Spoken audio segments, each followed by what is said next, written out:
नमस्कार दोस्तों, आप सभी का स्वागत है आपके अपने YouTube चैनल HVS स्टडीज पे। तो दोस्तों, आज हम इस वीडियो में कुछ इंपॉर्टेंट क्वेश्चन डिस्कस करेंगे जनरल साइंस के ऊपर। इस वीडियो में हमने 50 मोस्ट इंपॉर्टेंट क्वेश्चन लिए हैं जनरल साइंस के ऊपर, जो कि आपके आने वाले एग्जाम्स के लिए काफी इंपॉर्टेंट रहेंगे। तो अगर आपने अभी तक हमारे चैनल को सब्सक्राइब नहीं किया है तो हमारे चैनल को सब्सक्राइब कर लें और साथ ही बेल आइकन को दबाएं लेटेस्ट अपडेट के लिए। तो स्टार्ट करते हैं अपनी वीडियो, देखते हैं हमारा पहला क्वेश्चन क्या है। तो हमारा पहला क्वेश्चन है, breaking of teeth starts when the pH level of mouth is. तो दांत जो होते हैं वो टूटने लगते हैं जब मुंह का जो पीएच लेवल होता है वो कितना होता है। तो हमारा आंसर हो जाएगा लेस देन 5.5। तो हमारा जो मुंह होता है, जो माउथ होता है, उसका जो पीएच लेवल होता है अगर वो 5.5 से कम हो जाएगा तो जो दांत होते हैं वो टूटने लगते हैं। What is the chemical formula of ferrous sulphate crystal. Ferrous sulphate crystal जो होता है उसका केमिकल फॉर्मूला क्या होता है। तो हमारा आंसर हो जाएगा FeSO4.7H2O। तो FeSO4.7H2O जो होता है ये केमिकल फॉर्मूला होता है फेरस सल्फेट क्रिस्टल का। इंपॉर्टेंट क्वेश्चन रहेगा, डायरेक्ट एग्जाम में क्वेश्चन पूछा जाता है केमिकल फॉर्मूलाज के ऊपर। Who is known as the father of DNA fingerprint in India. Father of DNA fingerprint India में किसको कहा जाता है। तो हमारा आंसर हो जाएगा लालजी सिंह। लालजी सिंह जो है इनको फादर ऑफ डीएनए फिंगरप्रिंट कहा जाता है इंडिया का। What is the natural colour of litmus paper. Litmus paper जो होता है उसका जो कलर होता है वो नेचुरल कलर जो होता है उसका क्या होता है। तो हमारा आंसर हो जाएगा पर्पल कलर। पर्पल कलर जो होता है वो नेचुरल कलर होता है लिटमस पेपर का। Infrared rays are which type of waves. Infrared rays जो होती हैं वो कौन सी टाइप की वेव्स होती हैं। तो हमारा आंसर हो जाएगा इलेक्ट्रोमैग्नेटिक वेव्स। इंफ्रारेड रेज जो होती हैं उनमें इलेक्ट्रोमैग्नेटिक वेव्स जो होती हैं वो होती हैं। How many neutrons are present in hydrogen. Hydrogen में कितने न्यूट्रॉन्स होते हैं। तो हमारा आंसर हो जाएगा 0। हाइड्रोजन जो होता है उसमें न्यूट्रॉन्स प्रेजेंट नहीं होते। अगर आपसे पूछा जाए प्रोटॉन कितने होते हैं तो प्रोटॉन होता है 1, और अगर इलेक्ट्रॉन पूछा जाए तो इलेक्ट्रॉन होता है 1। एक इलेक्ट्रॉन होता है, 1 प्रोटॉन होता है और 0 न्यूट्रॉन होते हैं। Haemophilia is which type of disease. Haemophilia जो होती है वो किस टाइप की डिसीज होती है। तो हमारा आंसर हो जाएगा जेनेटिक डिसीज। हीमोफीलिया जो होती है ये एक जेनेटिक डिसीज होती है। Who was the first to invent stainless steel. Stainless steel जो होती है उसकी जो इन्वेंशन करी गई थी वो किसके द्वारा करी गई थी। तो हमारा आंसर हो जाएगा हैरी ब्रियरले। हैरी ब्रियरले जो है इनके द्वारा इन्वेंशन करी गई थी स्टेनलेस स्टील की। Non stick utensils have a coating of. तो नॉन स्टिक बर्तन जो होते हैं उन पे जो कोटिंग होती है वो किस चीज की होती है। तो हमारा आंसर हो जाएगा टेफ्लॉन। टेफ्लॉन जो होता है उसकी कोटिंग की जाती है नॉन स्टिक बर्तनों पे। Helicopter was invented by which scientist. तो हेलीकॉप्टर जो होते हैं उनका जो आविष्कार करा गया था वो किसके द्वारा करा गया था। तो हमारा आंसर हो जाएगा इगोर सिकोर्स्काय और पॉल कॉर्नो। इगोर सिकोर्स्काय और पॉल कॉर्नो जो है इन दोनों के द्वारा आविष्कार करा गया था हेलीकॉप्टर्स का। Which metal is used in mobile batteries. तो मोबाइल बैटरीज जो होती हैं उनमें कौन सा मेटल होता है जो कि यूज करा जाता है। तो हमारा आंसर हो जाएगा लिथियम। लिथियम मेटल जो होता है ये मेनली यूज करा जाता है मोबाइल बैटरीज में, इसलिए जो मोबाइल बैटरीज होती हैं उनको लिथियम बैटरीज भी कहा जाता है। Level of calcium in bones is measured by which test. तो हमारी बोन्स जो होती हैं वो कैल्शियम से बनी होती हैं, तो जो कैल्शियम का लेवल होता है बोन्स में वो किस टेस्ट के द्वारा मेजर करा जाता है। तो हमारा आंसर हो जाएगा BMD, bone mineral density test. तो बोन मिनरल डेंसिटी टेस्ट जो होता है ये मेनली होता है कैल्शियम का लेवल नापने के लिए बोन्स में। Medulla oblongata is present in which part of the human body. Medulla oblongata जो है वो कौन से पार्ट में प्रेजेंट होती है ह्यूमन बॉडी के। तो हमारा आंसर हो जाएगा ब्रेन। तो ब्रेन जो हमारा जो मस्तिष्क होता है उसमें प्रेजेंट होता है मेडुला। मेडुला ओब्लोंगाटा को मेडुला भी कहा जाता है, इसलिए आपको मेडुला वर्ड से याद रखना है कि मेडुला जो होता है ये प्रेजेंट होता है ह्यूमन ब्रेन में। इन wind power which energy is converted into electrical energy. तो विंड पावर जो होती है उसमें कौन सी एनर्जी होती है जिसको कि इलेक्ट्रिकल एनर्जी में कन्वर्ट करा जाता है। तो हमारा आंसर हो जाएगा काइनेटिक एनर्जी। काइनेटिक एनर्जी जो होती है इसको इलेक्ट्रिकल एनर्जी में कन्वर्ट करा जाता है विंड पावर में। Biotin is the chemical name of which vitamin. Biotin जो होता है वो कौन से विटामिन का केमिकल नेम होता है? तो हमारा आंसर हो जाएगा विटामिन एच या फिर विटामिन बी7। विटामिन एच और विटामिन बी7 का केमिकल नेम जो होता है वो होता है biotin. What is the chemical name of red medicine? Red medicine जो होती है उसका केमिकल नेम क्या होता है? तो हमारा आंसर हो जाएगा पोटेशियम पर मैग्नेट। पोटेशियम पर मैग्नेट जो होती है ये केमिकल नेम होता है रेड मेडिसिन का। विच acid is present in onion? Onion जो होती है, प्याज जो होती है, उसमें कौन सा एसिड प्रेजेंट होता है? तो हमारा आंसर हो जाएगा सल्फेनिक एसिड। सल्फेनिक एसिड जो होता है ये प्रेजेंट होता है प्याज में, इसलिए जब हम प्याज काटते हैं तो हमारे आंसू आते हैं, क्योंकि जो सल्फेनिक एसिड होता है वो प्याज काटने की वजह से निकलता है और उसकी वजह से जो हमारी आंख होती हैं उनको हार्म करता है वो। Carrot is red in colour due to the presence of. तो कैरेट जो गाजर जो होती हैं वो लाल कलर की होती हैं, किसकी प्रेजेंस की वजह से? तो हमारा आंसर हो जाएगा कैरोटीन। कैरोटीन जो होता है वो प्रेजेंट होता है गाजर में, इसलिए वो गाजर जो होती हैं रेड या फिर ऑरेंज कलर की होती हैं। Water gas is a combination of. Water gas जो होती है वो किसकी कॉम्बिनेशन होती है? तो हमारा आंसर हो जाएगा CO और H2। CO और H2 जो होते हैं इन दोनों की कॉम्बिनेशन होता है water gas. Dynamo converts mechanical energy into. Dynamo device जो होती है वो मैकेनिकल एनर्जी को किस में कन्वर्ट करती है? तो हमारा आंसर हो जाएगा इलेक्ट्रिकल एनर्जी। डायनेमो को हिंदी में जनरेटर भी कहा जाता है। तो जनरेटर जो होता है वो मैकेनिकल एनर्जी को कन्वर्ट कर देता है इलेक्ट्रिकल एनर्जी में। Study of fossils is also known as. Fossils की स्टडी को क्या कहा जाता है? तो हमारा आंसर हो जाएगा पैलियोंटोलॉजी। पैलियोंटोलॉजी जो होता है ये स्टडी ऑफ फॉसिल्स को कहा जाता है। What is the study of blood called? Study of blood को क्या कहा जाता है? तो हमारा आंसर हो जाएगा हिमेटोलॉजी। हिमेटोलॉजी जो होता है वो ब्लड की स्टडी को कहा जाता है। What is the smallest cell in the world? दुनिया की सबसे छोटा स्मॉलेस्ट सेल जो है वो क्या है? तो हमारा आंसर हो जाएगा माइकोप्लाज्मा गैलीसेप्टिकम। तो माइकोप्लाज्मा गैलीसेप्टिकम जो है ये सबसे छोटा सेल है दुनिया का। और अगर आपसे पूछा जाए एग्जाम में कि स्मॉलेस्ट सेल ह्यूमन बॉडी में कौन सा होता है, तो आपका आंसर हो जाएगा मेल स्पर्म। मेल स्पर्म जो होता है वो सबसे छोटा सेल होता है ह्यूमन बॉडी का। Discovery of cell is done by whom? तो सेल्स जो होते हैं उनकी खोज जो करी गई थी वो किसके द्वारा करी गई थी? तो हमारा आंसर हो जाएगा रॉबर्ट हुक। रॉबर्ट हुक के द्वारा खोज करी गई थी, डिस्कवरी करी गई थी सेल्स की।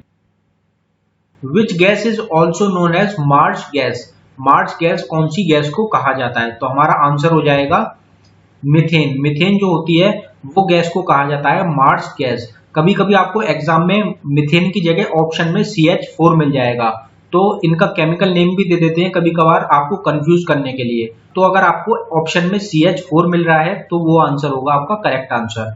मार्च गैस जो होती है उसको मीथेन गैस भी कहा जाता है। 1 joule is equal to how much calories? तो 1 जूल जो होता है वो कितनी कैलोरीज के बराबर होता है? तो हमारा आंसर हो जाएगा 0.24 कैलोरीज। 1 जूल जो होता है वो 0.24 कैलोरीज के बराबर होता है। Pellagra disease is cause due to the deficiency of? तो पेलेग्रा डिसीज जो होती है वो किस चीज की कमी की वजह से होती है? तो हमारा आंसर हो जाएगा विटामिन B3। विटामिन B3 की कमी की वजह से होती है पेलेग्रा डिसीज। अब दोस्तों विटामिन के ऊपर काफी इंपॉर्टेंट क्वेश्चंस होते हैं। एक तो डेफिशिएंसी, कमी की वजह से जो विटामिन की वजह से जो डिसीज होती हैं वो काफी बार एग्जाम्स में क्वेश्चन पूछे जाते हैं, और साथ ही साथ जो केमिकल नेम्स होते हैं सभी विटामिन के वो भी काफी इंपॉर्टेंट रहते हैं, काफी बार एग्जाम्स में पूछे जाते हैं। तो इसलिए विटामिन के ऊपर हमने एक सेपरेट वीडियो तैयार कर दी है जिसका लिंक जो है आपको डिस्क्रिप्शन में मिल जाएगा, वहां से जाके आप पूरे विटामिन की जो वीडियो है वो देख सकेंगे। Which colour has the shortest wavelength? सबसे छोटी वेवलेंथ जो होती है, सबसे कम वेवलेंथ जो होती है वो कौन से कलर की होती है? तो हमारा आंसर हो जाएगा वॉयलेट। वॉयलेट कलर जो होती है उसकी सबसे कम जो सबसे छोटी वेवलेंथ होती है वॉयलेट कलर की। और अगर आपसे पूछा जाए कि सबसे ज्यादा किसकी होती है, तो सबसे ज्यादा होती है रेड कलर की। What is the relation between time period and frequency? तो टाइम पीरियड और फ्रीक्वेंसी में क्या रिलेशन होता है? तो हमारा आंसर हो जाएगा T is equal to 1 upon frequency. मतलब टाइम पीरियड और फ्रीक्वेंसी जो होते हैं ये दोनों इनवर्सली प्रोपोर्शनल होते हैं। टाइम पीरियड का जो सिंबल होता है वो होता है कैपिटल टी, और फ्रीक्वेंसी का सिंबल क्या होता है? तो फ्रीक्वेंसी का सिंबल होता है ई। तो ये जो सिंबल है ये हमने दिखा दिया है आपको, ये होता है फ्रीक्वेंसी का सिंबल, जिसको कि म्यू भी कहा जाता है। तो ये इंपॉर्टेंट क्वेश्चन रहता है, काफी बार ये क्वेश्चन भी एग्जाम्स में पूछा जाता है। How many bones are present in the human skull? तो दोस्तों ह्यूमन स्कल जो होती है, जो खोपड़ी जो होती है, उसमें कितनी हड्डियां होती हैं? तो हमारा आंसर हो जाएगा 22। टोटल 22 हड्डियां होती हैं ह्यूमन स्कल में। और अगर पूरी बॉडी की बात करी जाए तो ह्यूमन बॉडी में 206 हड्डियां होती हैं। और आपसे एग्जाम में क्वेश्चन इस तरीके से भी पूछा जाता है कि कोई न्यूबॉर्न बेबी जो होता है उसमें कितनी हड्डियां प्रेजेंट होती हैं? तो आपका आंसर हो जाएगा 280 से लेके 300। 280 से लेके 300 हड्डियां होती हैं न्यूबॉर्न बेबी में। अब आपसे क्वेश्चन ये भी पूछा जाता है कि ईयर में कितनी हड्डियां होती हैं? तो एक ह्यूमन ईयर जो होता है उसमें 3 हड्डियां होती हैं, 2 ईयर होते हैं, इसलिए टोटल 6 हड्डियां होती हैं ह्यूमन ईयर में। और सबसे छोटी हड्डी कौन सी होती है? तो सबसे छोटी हड्डी होती है स्टेप्स। स्टेप्स जो होती है वो सबसे छोटी हड्डी होती है। और थाई बोन जो होती है, जिसको कि फिमर भी कहा जाता है, वो सबसे बड़ी हड्डी होती है। Which disease is cause due to the deficiency of iodine? Iodine की कमी की वजह से कौन सी डिसीज होती है? तो हमारा आंसर हो जाएगा गॉइटर। गॉइटर डिसीज जो होती है ये आयोडीन की कमी की वजह से होती है। Which type of cell division is used to repair the body injuries? तो कौन सा सेल डिवीजन होता है जिसकी वजह से जो बॉडी इंजरीज होती हैं वो रिकवर करी जाती हैं? तो हमारा आंसर हो जाएगा माइटोसिस। माइटोसिस जो होता है ये एक सेल डिवीजन होता है जिसके द्वारा जो बॉडी इंजरी होती है वो रिपेयर या फिर रिकवर करी जाती हैं। तो ये क्वेश्चन भी काफी एग्जाम्स में पूछा जाता है, इंपॉर्टेंट क्वेश्चन रहेगा आपके आने वाले एग्जाम्स के लिए। Plastic bags are made up of? तो प्लास्टिक बैग्स जो होते हैं, पॉलीथिन्स जो होती हैं, ये किसकी बनी होती हैं? तो हमारा आंसर हो जाएगा पॉलीथाइलिन और इथाइलिन। तो एग्जाम में ऑप्शन में इथाइलिन भी मिल जाता है, इसलिए इथाइलिन जो होगा वो भी करेक्ट आंसर होगा। पॉलीथिन बैग्स जो होते हैं वो पॉलीथाइलिन या फिर इथाइलिन के बने होते हैं। What is the full form of HIV? तो HIV जो होती है उसकी फुल फॉर्म क्या होती है? तो हमारा आंसर हो जाएगा human immuno deficiency virus. Human immuno deficiency virus जो होती है ये फुल फॉर्म होती है HIV की। और ये किससे होती है? तो एड्स की वजह से ये होती है। एड्स की फुल फॉर्म आपको पता होनी चाहिए। तो एड्स की फुल फॉर्म होती है acquired immuno deficiency syndrome. Who is known as the discoverer of HIV virus? तो HIV वायरस जो होता है उसकी खोज या फिर डिस्कवरी किसके द्वारा करी गई थी? तो हमारा आंसर हो जाएगा लक मोंटेग्नियर। लक मोंटेग्नियर जो हैं इनके द्वारा खोज करी गई थी HIV वायरस की। सबसे पहले इन्होंने ही बताया था कि HIV वायरस होता है। और इन्होंने कौन से ईयर में खोज करी थी? तो 1983 में इनके द्वारा दुनिया को बताया गया था कि HIV वायरस जो होता है ये भी एक तरीके का वायरस होता है। Atom bomb was invented by whom? Atom bomb जो होते हैं उनकी खोज किसके द्वारा करी गई थी? तो हमारा आंसर हो जाएगा ओपेनमर। ओपेनमर जो है इनके द्वारा खोजा गया था एटम बॉम्ब। और एटम बॉम्ब जो है वो सबसे पहले किसके द्वारा यूज करा गया था? तो अमेरिका जो है उन्होंने सबसे पहले एटम बॉम्ब जो है उसकी खोज करी थी। और इन्होंने ये यूज करा था जापान के ऊपर। हिरोशिमा और नागासाकी जो युद्ध हुआ था उसमें USA ने जापान के ऊपर एटम बॉम्ब जो है पहली बार यूज करा था। What is found in large amount in plasma? तो प्लाज्मा जो होता है ब्लड की जो पार्ट होता है 55% ब्लड में प्लाज्मा प्रेजेंट होता है।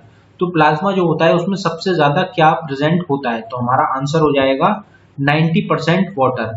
प्लाज्मा जो होता है उसमें 90% जो होता है वो वाटर होता है, पानी होता है।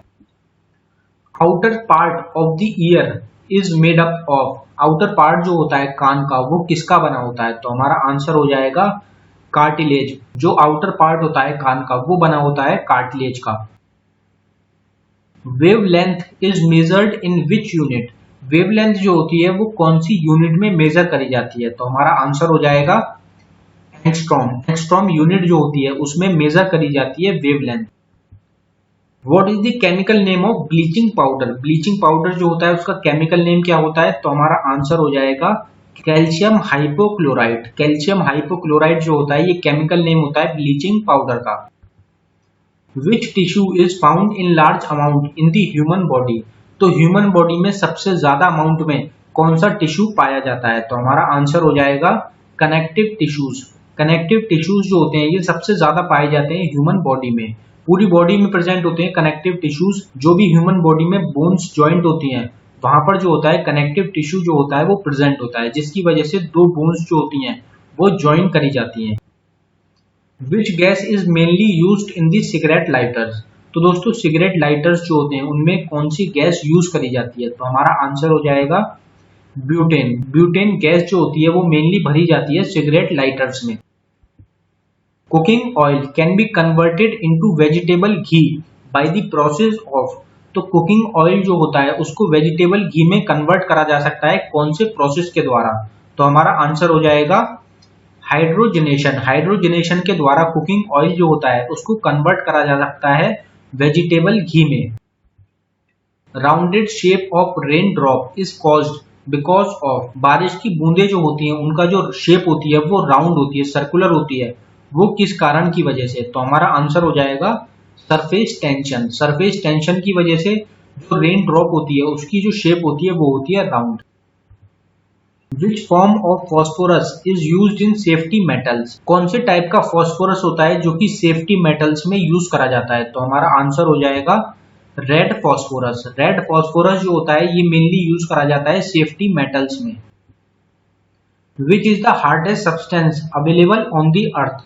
तो दुनिया का सबसे जो हार्डेस्ट सब्सटेंस होता है जो कि प्रेजेंट है अर्थ पे वो कौन सा होता है? तो हमारा आंसर हो जाएगा डायमंड। डायमंड जो होता है ये सबसे हार्डेस्ट सब्सटेंस होता है अर्थ पे, पूरी दुनिया में। The theory of atom bomb is based on. तो एटम बॉम्ब जो होता है उसकी जो थ्योरी होती है वो किस चीज पे वर्क करती है? तो हमारा आंसर हो जाएगा न्यूक्लियर फिजन। तो एटम बॉम्ब जो होता है वो वर्क करता है न्यूक्लियर फिजन पे। Paper is manufactured by. तो पेपर जो होते हैं वो कैसे किसके द्वारा मैन्युफैक्चर करे जाते हैं? तो हमारा आंसर हो जाएगा वुड, कैल्शियम, हाइड्रोजन सल्फाइड और रेसिन। तो ये चारों जो होते हैं इन चारों को यूज करके पेपर जो होते हैं वो बनाए जाते हैं। The formula of plaster of Paris is.